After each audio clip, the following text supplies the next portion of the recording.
삼시세끼 먹는 거 다 똑같은데 인생 뭐 있어요? 그냥 부딪혀봅시다. 해질 무렵 마광숙의 방에는 고요함만이 가득했다. 창가에 걸린 원피스가 저녁 노을빛을 받아 은은하게 빛나고 있었다. 그녀는 자리에서 일어나 천천히 원피스 앞으로 걸어갔다. 손끝으로 부드러운 실크 원단을 조심스레 만져보았다. 한동석 회장이 보낸 선물이었다. 실크처럼 부드럽게 흐르는 원단 위로 햇살 한 줄기가 스며들었다. 열흘 전 그는 그녀에게 정식으로 사귀자고 제안했고 광숙은 고민할 시간을 달라며 열흘을 요청했었다. 이제 그 약속의 날이 내일로 다가왔다. 광숙은 거울 앞에 서서 원피스를 들어올려 자신의 몸에 대보았다. 어깨선부터 흐르는 원피스의 부드러운 곡선, 가슴을 조이지 않으면서도 허리까지 단정하게 떨어지는 라인, 앞가슴에 우아한 리본 장식까지. 호텔 회장의 수준과 어울리는 고급스러운 크림색 원피스였다. 이런 옷을 입고 그와 함께 걸을 날이 올까? 열흘이라는 시간. 길다면 길고 짧다면 짧은 시간 동안 마광숙의 마음은 수없이 흔들렸다. 대출 만기 상환일이 다가와서 걱정이 많은데 이런 일로 고민해야 하는 게 사치처럼 느껴졌습니다. 낮에는 술도가 일을 하며 아무렇지 않은 척 지냈지만 밤이 찾아오면 도무지 머릿속에서 한동석의 얼굴이 떠나지 않았다. 진상 손님들에게도 인내심을 가지고 대하던 그의 모습, 사람 마음 얻는 게 제일 어렵다며 조심스레 말하던 그 목소리, 진상인 것도 알지만 마광숙이니까 좋다며 웃던 그 얼굴. 문득문득 생각날 때마다 괜히 입술을 깨물었다. 내가 왜 그 사람 말을 그렇게 곰씹고 있지? 회장님은 대체 왜 나를 좋다고 하는 걸까? 나도 회장님이 좋으면서 내 스스로 부정하는 건가? 광숙은 자신의 속마음을 자세히 들여다보려고 노력해보았다. 좋아한다는 고백을 받을 때도 당황스럽고 부담스러웠지만 그 이후로도 적극적으로 다가오는 회장님이 너무나 낯설게 느껴졌다. 정말로 부담스러워서 솔직히 말했는데 회장님은 전혀 물러설 기미가 보이지 않았다. 앞으로 안 볼 사이도 아니고 여간 불편한 게 아니었다. 지금처럼 조금씩 가까워지면서 편한 친구처럼 지내면 좋았을 텐데 왜 이렇게 고민거리를 만들어주는지 회장님이 원망스럽기까지 했다. 고민의 이유는 명확했다. 계층의 차이였다. 몇 개의 호텔을 소유하고 있다는 다이아몬드 수저인 사람과 지극히 평범하기 짝이 없는 흙수저인 자신이 과연 어울리기나 할까? 그런 생각이 머릿속을 떠나지 않았다. 프리미어 리그 중에서도 손꼽히는 LX 호텔 회장님. 반면 자신은 동네 구멍가게 같은 술도가 하나 간신히 지키고 있는 사람일 뿐이었습니다. 자존심도 있었다. 사랑은 동등한 관계여야 한다고 생각했기 때문이었다. 동석이 마대표가 왜 3부 리그입니까? 내 눈엔 챔피언스급인데 라고 했지만 회장님이 자신을 그토록 높이 평가하는 이유를 이해할 수 없었다. 하지만 그래도 날 좋게 평가해주는 사람을 그저 격이 다르다는 이유로 밀어내는 게 맞을까도 싶었다.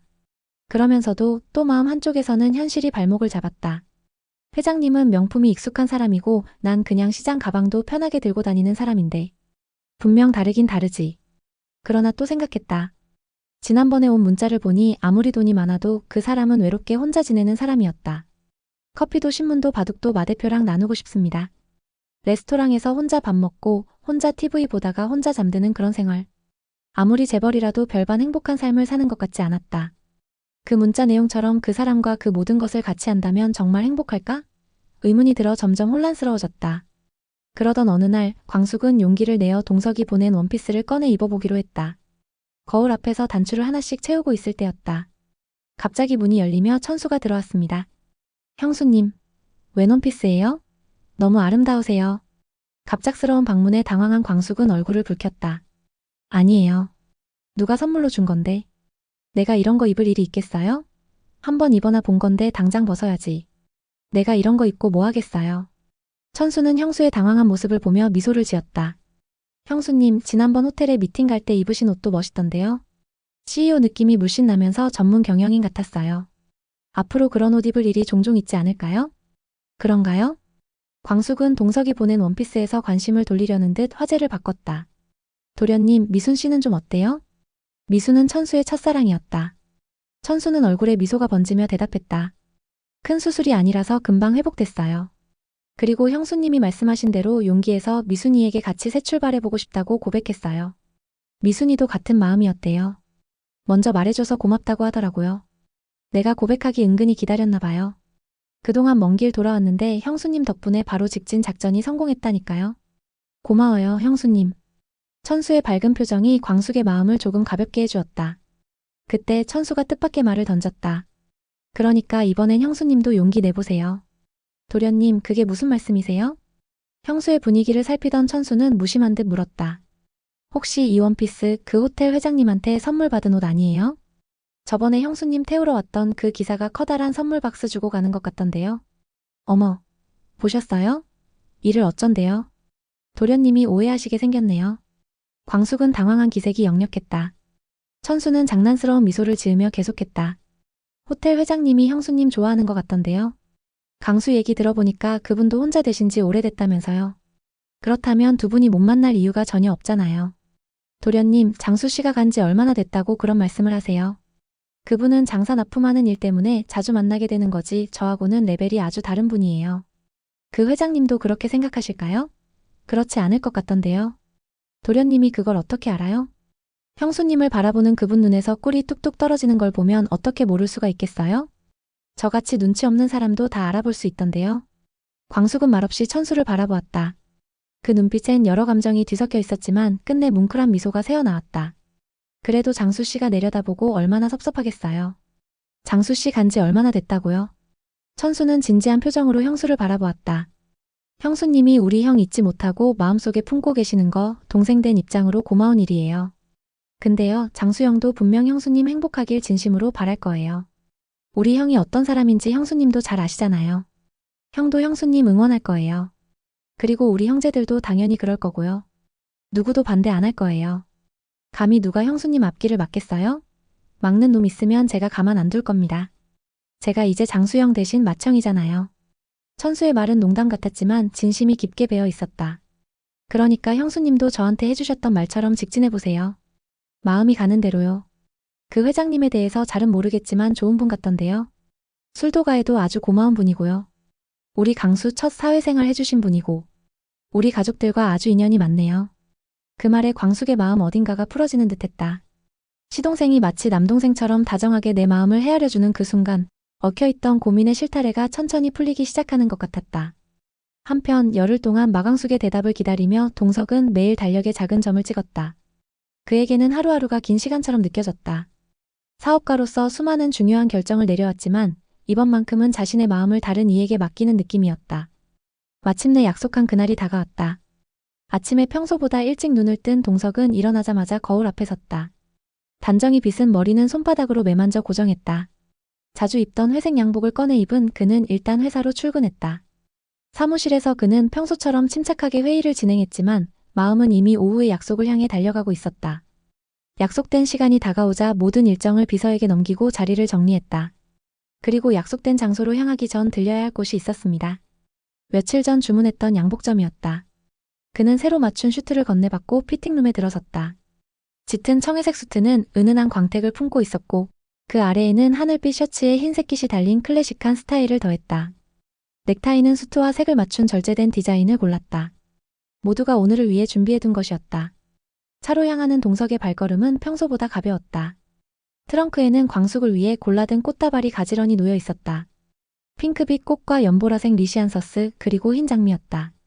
모든 준비를 마친 동석은 레스토랑으로 향했다. 그곳은 숲속에 자리한 작은 유럽풍 레스토랑으로 미리 전세를 내두고 직원들과 동선까지 체크해놓은 상태였다. 가장 눈에 띄는 건 무대처럼 조명 아래 조용히 자리 잡은 피아노였다. 동석은 광숙에게 자신이 며칠 연습한 곡을 피아노로 직접 연주해줄 작정이었다. 말 대신 건반 위에 마음을 얹어 사랑의 가사를 담은 세레나데를 광숙에게 들려주고 싶었다.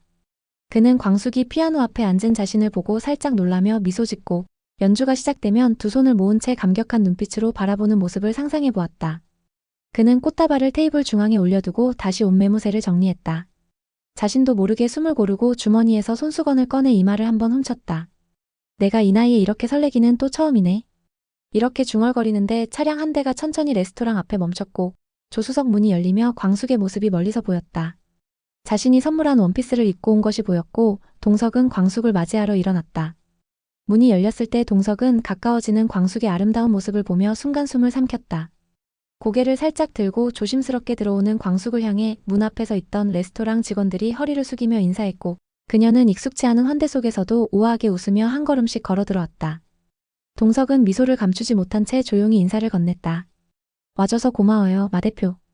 그의 눈빛에는 진심 어린 감동이 담겨 있었다. 이 원피스 마 대표랑 잘 어울릴 것 같아서 골랐는데 정말 눈부시게 아름답습니다. 그의 진심 어린 칭찬에 광숙은 얼굴을 붉혔다. 쑥스러운 웃음을 지은 광숙은 그를 바라보았다. 회장님도 오늘 더 멋지시네요. 못 보던 양복 같은데요? 동석은 그 말에 부드럽게 웃으며 고개를 끄덕였다. 개인적으로 의미 있고 귀한 자리라서 새 수트를 입고 싶었습니다. 동석은 자신이 오늘의 의미를 얼마나 중요하게 여기는지 강조했다. 짧은 대화 속에서도 서로를 향한 감정이 고요히 피어오르고 있었고 그 순간 분위기는 차분하지만 선명한 떨림이 되어 있었다. 동석은 조용히 손을 들어 직원을 불렀고 이내 차분한 음악과 함께 준비된 식사가 한 접시씩 차려지기 시작했다. 메뉴는 과하지 않으면서도 정갈한 코스였고 광숙은 잠시 머뭇거리다 포크를 들었다. 동석은 그녀가 불편해하지 않도록 천천히 말을 건넸다. 와 대표가 이런 자리 어색해할까 봐 조금 더 소박한 데를 생각했는데 그래도 오늘은 내 마음을 담고 싶었습니다. 광숙은 긴장한 상태에서 무슨 맛인지도 느끼기가 어려웠지만 동석의 정성을 생각해 맛있게 먹으려고 노력했다.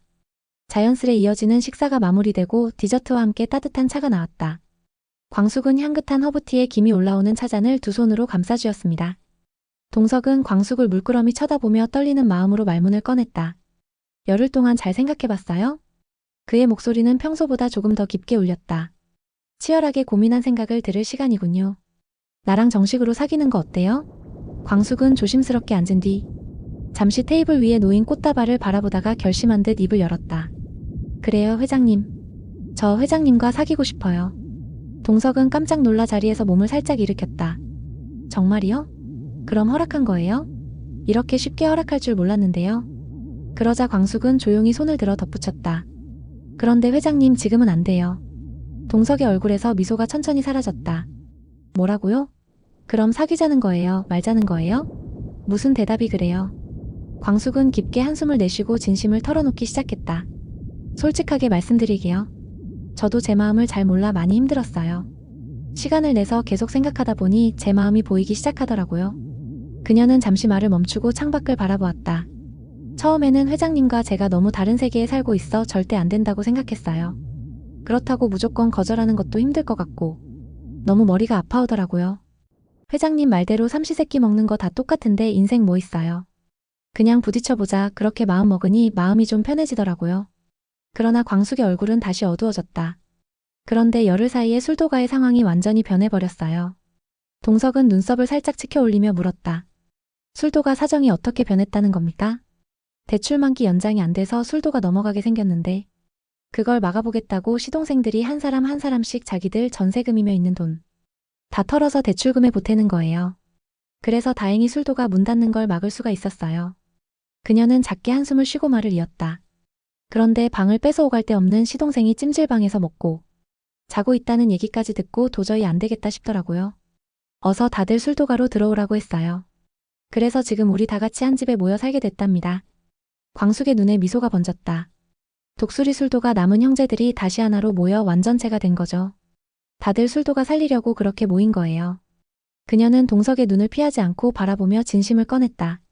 제가 이런 시동생들 다 한자리에 모아놓고 이제 와서 남자 만나서 돌아다니면 시동생들 앞에서 제가 어떻게 얼굴을 들고 다니겠어요?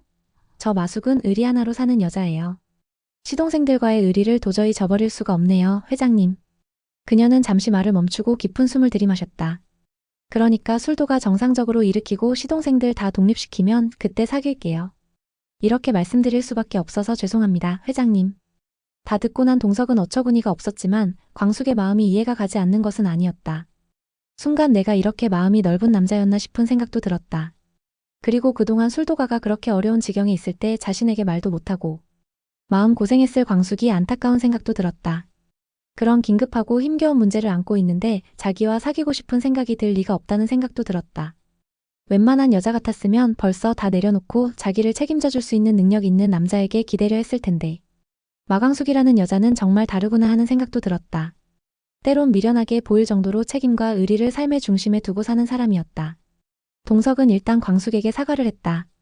술도가 그렇게 어려운 지경인지 몰랐네요. 내가 알았으면 도움을 주었을 텐데 그것도 모르고 내가 밀어붙이니 힘들었겠어요. 미안한 생각이 듭니다, 마 대표. 광숙은 고개를 가로저었다. 아니에요, 회장님. 그동안 회장님이 도와주신 것만으로도 너무 감사하죠. 회장님 도움 없었다면 저도 힘내서 술도가 이끌어가기 힘들었을 거예요. 그 말을 듣고 동석은 그윽한 눈빛으로 광숙을 바라보며 말했다. 그럼 다시 한번 물을게요. 술도가 사정이며 어떤 조건이나 배경을 떠나서 그냥 한동석이라는 남자로서 마 대표는 나를 좋아합니까? 광숙은 잠시 멈칫하며 동석의 눈빛을 피하지 않고 씩씩하게 대답했다. 저도 회장님 좋아합니다. 이렇게까지 저를 아껴주시는데 싫을 수가 없잖아요. 저한테 과분한 분이지만 남자로서 너무 멋지세요. 그 말을 듣는 순간 한동석의 표정에는 말로 설명할 수 없는 안도와 기쁨이 스쳤다. 그는 미소를 머금고 고개를 끄덕였다. 그래요, 그거면 됐습니다. 다른 말 필요 없어요. 서로 좋아하는 마음 그것만 있으면 충분해요. 우리 같이 독수리 술도가 함께 일으켜봅시다. 광숙은 당황한 듯 말을 더듬었다. 근데요? 회장님은 남자로 생각하면 부끄럽고 막 가슴이 콩닥콩닥해져서. 전 그런 게 너무 불편해요. 호텔 로비만 가도 회장님 만날까봐 괜히 도망치고 싶거든요. 동석은 가만히 웃었다. 마 대표의 그런 감정 저는 아주 좋은 신호라고 생각하는데요. 동석이 그렇게 말하는 도중 광숙은 벌떡 일어나며 황급히 대화를 마무리하려 했다. 그럼 회장님 제가 드릴 말씀은 다 드렸어요. 그러니까 전 가볼게요. 아니 벌써 가려고요? 제가 술도가 일 때문에 무지 바빠서요. 잠깐만 기다려봐요. 아니에요. 혼자 갈 수 있어요. 오는 길 잘 알았거든요.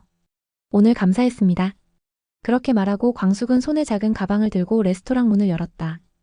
아직 해가 지지 않은 숲속의 초록빛이 그녀의 실루엣을 감쌌고 그녀는 등을 보인 채 빠르게 걸음을 옮기고 있었다.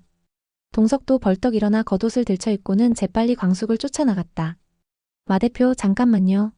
아직 남은 이벤트가 있다고요. 가면 안 돼요. 광숙은 동석이 자기를 데려다 주려고 따라 나오는 줄 알고 더욱 빠르게 걸어갔다. 회장님 저 안 데려다 주셔도 돼요. 아직은 사귀는 사이 아니니까요. 그냥 택시 잡아 탈게요. 광숙은 손사래를 치며 아까 택시를 타고 온 방향을 기억하며 재빨리 걸어나갔다. 마 대표 어디로 가는 거예요? 광숙은 동석이 또 가슴이 콩닥거리는 말을 꺼낼까봐. 택시를 부를 새도 없이 도망치듯 걸어서 내리막길을 따라 내려가기로 했다. 문제는 숲속 레스토랑의 언덕길이 예상보다 가팔랐다는 점이었다. 게다가 그녀는 하이힐을 신은 상태였고 길가엔 생각보다 벌레가 많았다. 아이고 이게 뭐야? 힐이 자갈에 박혔잖아. 이건 또 뭐야? 벌레야? 나무 그늘 속에서 혼자 낑낑대며 힐을 빼내던 중 힐 굽이 빠지고 말았다. 그때 광숙은 갑자기 뒤에서 들려오는 인기척에 깜짝 놀랐다. 마 대표 미안해요. 내가 따라온 겁니다. 뒤따라온 동석을 보며 광숙이 눈을 동그랗게 뜨며 속삭였다. 회장님 왜 따라오셨어요? 레스토랑 사람들이 보면 어쩌려고요? 그 사람들이 보면 어때서요? 그리고 여기 아무도 없습니다. 저랑 벌레밖에요. 동석은 웃으며 말하고는 아무 말 없이 광숙을 덜컥 안고 걸어갔다. 갑작스러운 행동에 광숙은 당황했다. 회장님 내려주세요. 제발요. 이러시면 안 돼요. 정말 저 생각보다 무거워요. 이 정도는 괜찮습니다. 마 대표 다치면 안 되니까요. 그 순간 레스토랑에서 나오던 직원 한 명과 눈이 마주쳤다. 직원은 깜짝 놀라서 인사했고 동석은 정색한 얼굴로 말했다. 발을 다쳐서 구조 중입니다. 직원은 어색한 미소로 인사하곤 사라졌고 광숙은 얼굴이 빨개져 발버둥쳤다. 회장님 진짜로 내려주세요. 그냥 걸어가게 해주세요. 동석은 그녀를 무사히 주차장까지 데려와서는 차에 태웠다. 진작 내 말 들었으면 나한테 안길 일도 없었을 텐데 왜 그렇게 말을 안 들어요? 다음에 또 그러면. 그는 잠시 말을 멈추고 광숙을 바라보았다. 마 대표한테 피아노 쳐주려고 열흘 내내 연습했는데 그것도 못 들려줬잖아요. 어떻게 할 겁니까? 언제 들으러 올 거예요? 광숙은 당황한 듯 물었다. 회장님 그게 무슨 소리예요? 동석은 미소를 지으며 답했다. 나도 모르겠습니다. 다음에 자세히 설명할게요. 회장님에게 안겨 힘을 준 광숙은 어찌나 피곤했던지 일찍 잠이 들고 말았다. 동석은 팔이 아파 잠들지 못했지만 광숙을 바라보는 눈빛은 따뜻했다. 다음날 술도가 문 앞에는 고운 플랫슈즈 상자와 카드 한 장이 놓여 있었다. 다음엔 하이힐 말고 이거 신어요.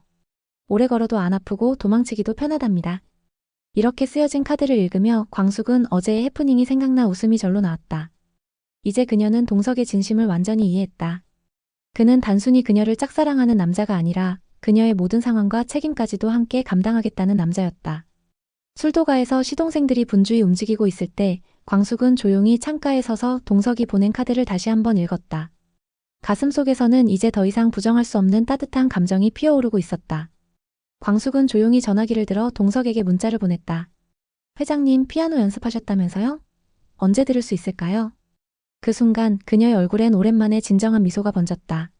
동석과 광숙의 사랑 이야기는 시작됐지만 그들의 길은 결코 순탄치만은 않을 것이다. 서로 다른 세계에서 살아온, 그리고 각자의 책임과 의무를 가진 두 사람이 진정한 사랑을 이루어 나가기까지는 많은 시간과 인내가 필요할 것이다. 하지만 그날 숲속 레스토랑에서 그들은 가장 중요한 것을 확인했다. 그것은 바로 서로 좋아하는 마음, 그것만 있으면 충분하다는 것이었다. 동석은 이제 광숙의 세계로 한 걸음 더 가까이 다가가고 광숙은 동석에게 자신의 마음을 조금씩 열어가기 시작했다. 그들의 사랑은 서로 다른 두 세계를 이어주는 다리가 되어 독수리 술도가의 새로운 이야기를 만들어 나갈 것이다. 마광숙이 플랫슈즈를 신고 한동석이 피아노를 치는 그날까지 두 사람의 열흘의 약속은 평생의 약속으로 이어질지도 모른다. 안방극장의 인기를 사로잡으며 나날이 재미를 더해가는 KBS TV 주말 드라마 독수리 오영재를 부탁해는 매주 토요일과 일요일 저녁 8시에 방송됩니다. 많이 시청해주세요.